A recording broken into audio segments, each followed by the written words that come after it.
ಹೌದು, ಹೆತ್ತವರ ಕರುಳಿನ ಕುಡಿಗಳು ಆಟವಾಡುತ್ತಲೇ ಮಸಣ ಸೇರಿವೆ. ದೊಡ್ಡಬಳ್ಳಾಪುರ ತಾಲೂಕಿನ ತೊಗರಿಘಟ್ಟ ಗ್ರಾಮದಲ್ಲಿ ಈ ದಾರುಣ ಘಟನೆ ನಡೆದಿದೆ. 11 ವರ್ಷದ ದಕ್ಷ ಹಾಗೂ 4 ವರ್ಷದ ಧನುಷ್ ಸಾವನ್ನಪ್ಪಿದ ದುರ್ದೈವಿಗಳು.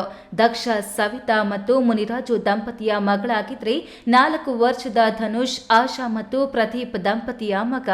ಮಧ್ಯಾಹ್ನ ಸುಮಾರು 4 ಗಂಟೆಯ ಅವಧಿಯಲ್ಲಿ ತಾಯಿಯ ಜೊತೆ ಹಸು ಮೇಯಿಸಲು ಈ ಮಕ್ಕಳಿಬ್ಬರು ಹೋಗಿದ್ರು. ಹಸುಗಳು ಮೇಯ್ತಿದ್ದಾಗ ಮಕ್ಕಳಿಬ್ಬರು ಪಕ್ಕದಲ್ಲೇ ಇದ್ದ ಕೃಷಿ ಹೊಂಡದ ಬಳಿ ಆಟವಾಡ್ತಿದ್ರು. ಆದರೆ ವಿಧಿಯ ಆಟ ಬೇರೆಯೇ ಇತ್ತು.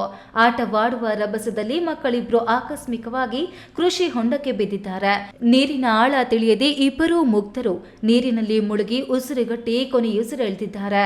ಇನ್ನು ಈ ಕೃಷಿ ಹೊಂಡ ಗುರುಮೂರ್ತಿ ಎಂಬುವವರಿಗೆ ಸೇರಿದ್ದಾಗಿದೆ. ಹೊಂಡದ ಸುತ್ತ ಯಾವುದೇ ಸುರಕ್ಷಿತ ಬೇಲಿ ಅಥವಾ ಭದ್ರತಾ ಕ್ರಮಗಳನ್ನು ಕೈಗೊಳ್ಳದ ಹಿನ್ನೆಲೆಯಲ್ಲಿ ಈ ಘಟನೆ ನಡೆದಿದೆ ಎನ್ನಲಾಗಿದ್ದು, ಮಾಲೀಕನ ಬೇಜವಾಬ್ದಾರಿಗೆ ಗ್ರಾಮಸ್ಥರು ತೀವ್ರ ಆಕ್ರೋಶ ವ್ಯಕ್ತಪಡಿಸಿದ್ದಾರೆ.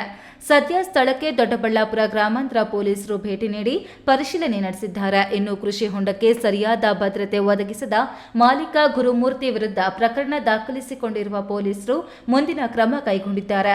ಆಟ ಆಡುತ್ತಾ ಕಣ್ಣೆದುರೇ ಇದ್ದ ಮಕ್ಕಳು ಹೆಣವಾಗಿ ತೇಲಿದ್ದನ್ನು ಕಂಡು ಹೆತ್ತ ಕರುಳುಗಳು ಕಣ್ಣೀರು ಕೋಡಿಯಾಗಿ ಹರಿಸುತ್ತಿವೆ. ಇಡೀ ಗ್ರಾಮದಲ್ಲಿ ಶೋಕದ ಛಾಯೆ ಆವರಿಸಿದೆ.